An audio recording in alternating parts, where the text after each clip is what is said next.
Selamat bertemu kembali di video pengantar analisis kompleks. Kali ini kita akan bicara tentang fungsi eksponensial. Di bilangan real, di bilangan real,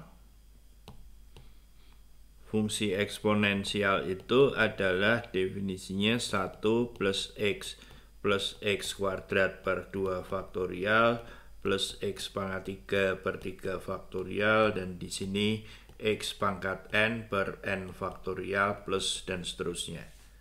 Nah, kita dapat melihat bahwa harga dari an itu adalah xn per n faktorial.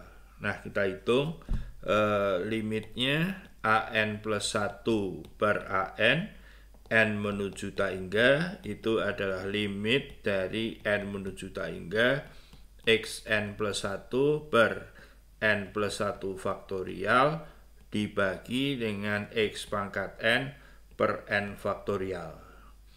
Jadi hasilnya adalah limit dari n menuju tak hingga. Jadi kita lihat bahwa ini saling menghilangkan, dan kalau ini kita sederhanakan, hasilnya itu adalah 1 n plus 1, dan ini adalah 0. Itu mengatakan, maaf, saya tertinggal 1 x di sini 0, artinya untuk semua x di bilangan real, deret tersebut konvergen. Deret tersebut konvergen, artinya adalah e pangkat x itu dapat didefinisikan untuk setiap x. Nah, kalau kita lihat untuk bilangan kompleks, kita akan definisikan sebagai berikut. Definisi e pangkat z ya sama dengan 1 plus z kuadrat per 2 faktorial plus z pangkat 3 per 3 faktorial plus sama persis dengan bilangan real, ya. Dan kita dapat menguji, jadi sebetulnya di sini harusnya ada harga mutlak, ya. Harusnya ada harga mutlak, tapi karena ya saya tahu hasilnya 0, jadi harga mutlak itu tidak saya gunakan, tapi sebaiknya saya gunakan, ya, gitu. Nah, jadi untuk yang di sini hasilnya sama, ya. Jadi saya langsung saja limit dari an plus 1 per an itu adalah limit dari harga mutlak z per n plus 1, n menuju tak hingga, n menuju tak hingga. Nah, ini sama dengan 0, ya.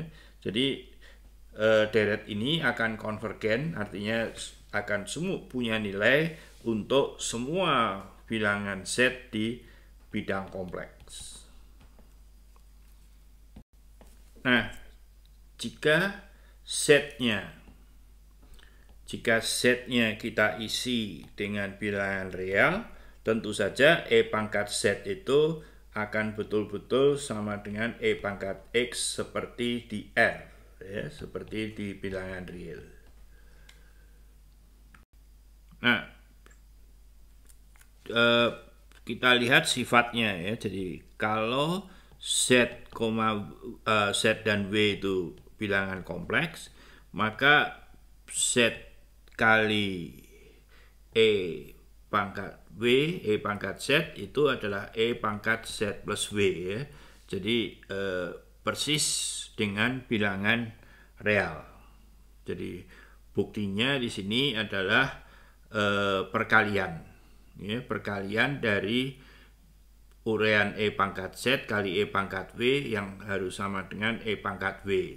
Jadi di sini untuk buktinya mungkin tidak perlu saya tulis lengkap, di buku ada, ya, di buku e pangkat z itu adalah 1 plus z kuadrat per 2 faktorial dan seterusnya. E pangkat w itu adalah 1 plus w kuadrat per 2 faktorial dan seterusnya.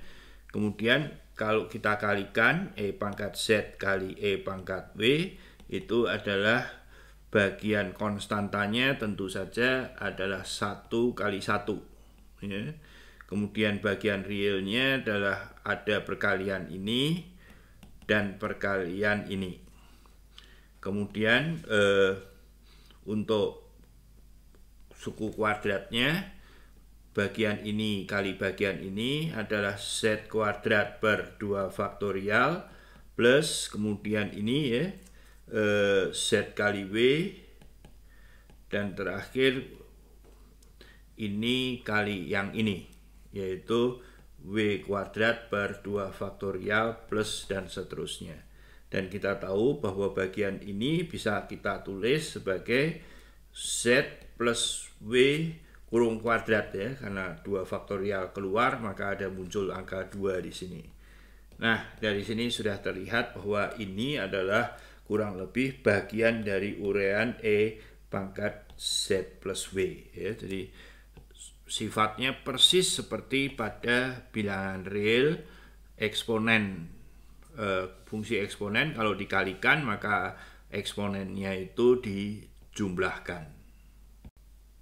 Nah, bagaimana jika Z sama dengan 0 ya? Jika Z sama dengan 0, kita bisa lihat bahwa E pangkat 0 itu adalah 1, 0, 0, 0, 0 semua, jadi 1.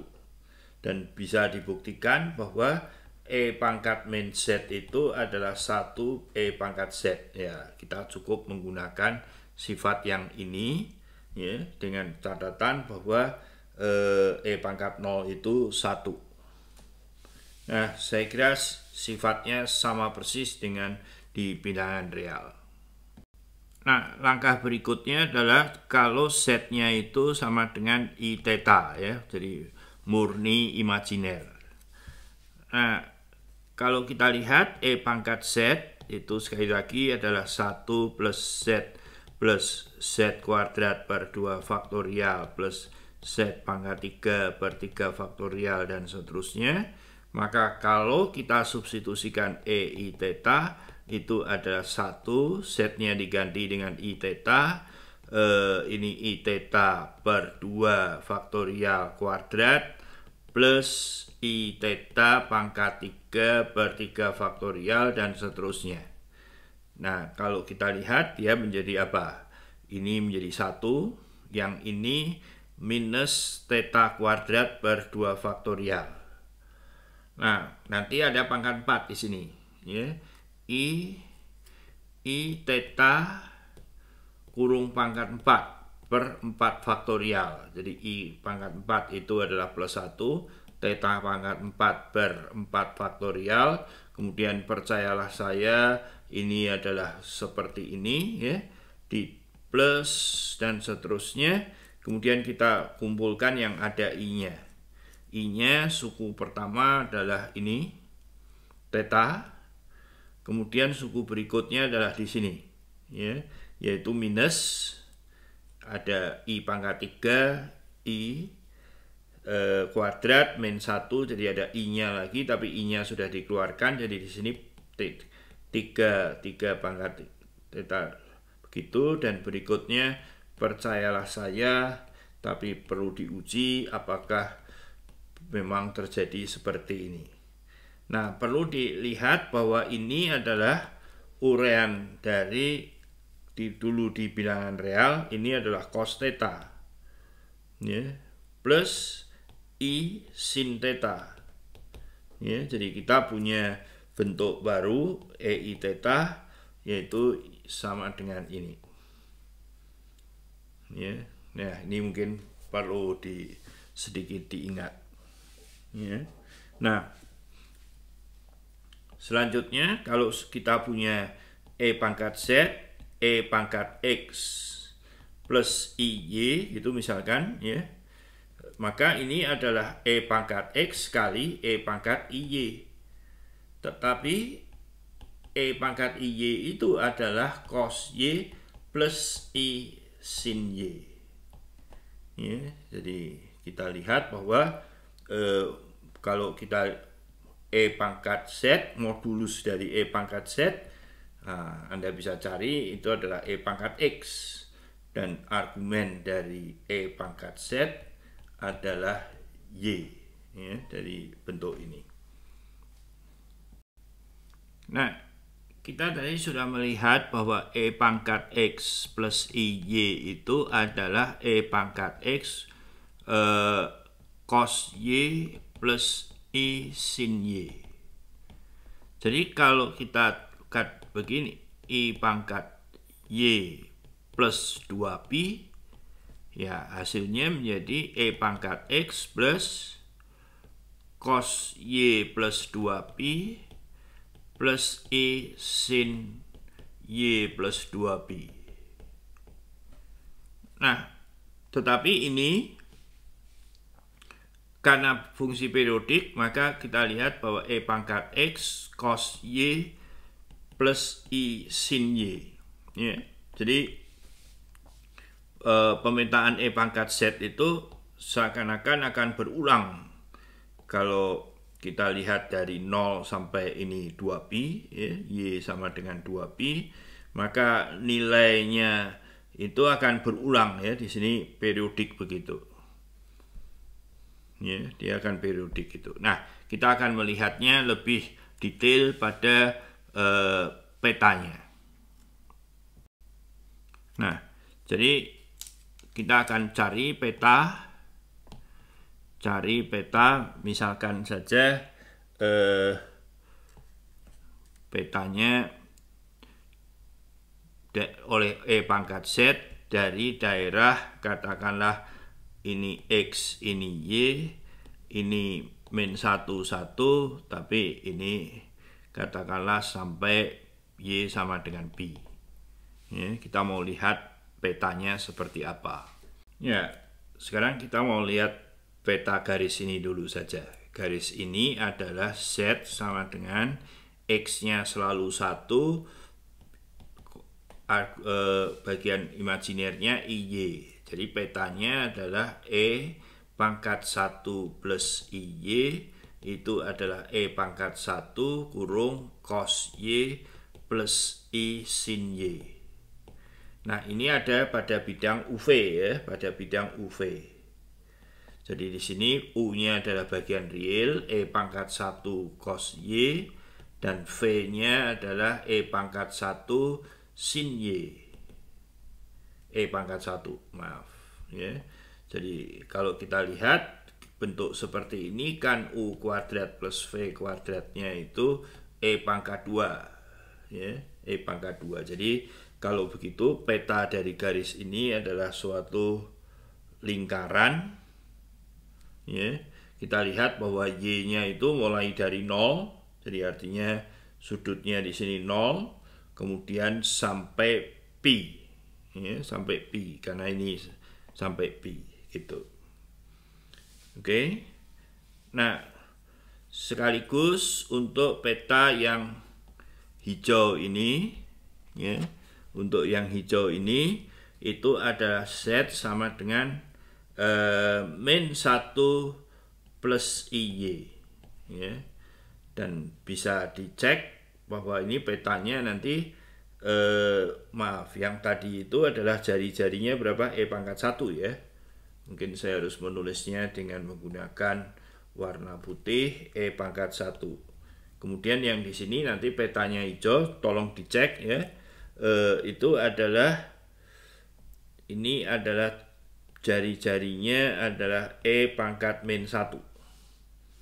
Ya. Nah, sekarang kita mau melihat peta dari ini, ya, menggunakan merah. Nah, merah itu adalah Z sama dengan X-nya bebas, tetapi I-nya selalu sama dengan pi. Jadi E pangkat Z adalah E pangkat X kali cos pi plus I sin pi. Nah, ini 0. Jadi dia hanya E pangkat X kali cos pi itu min 1. Jadi min E pangkat X. Jadi di sini petanya itu adalah U sama dengan min E pangkat X dan V-nya selalu 0. Nah, V-nya 0, jadi dia di sumbu mendatar, tetapi kita lihat bahwa U-nya itu kan bergerak dari min 1 sampai 1. Jadi kalau X-nya sama dengan 1, dia U min E pangkat 1, jadi dia di sini nih. Ya, kalau X-nya min 1, maka dia akan bergerak sampai di sini. Jadi ini petanya yang merah itu. Nah, masih satu daerah lagi, yaitu daerah yang biru ini. Anda bisa cek bahwa dia akan menutup di sini. Ya, jadi kalau kita lihat, kalau saya bergerak dari sini, maka dia akan ada di sini. Bergerak ke sini, dia akan sampai di sini.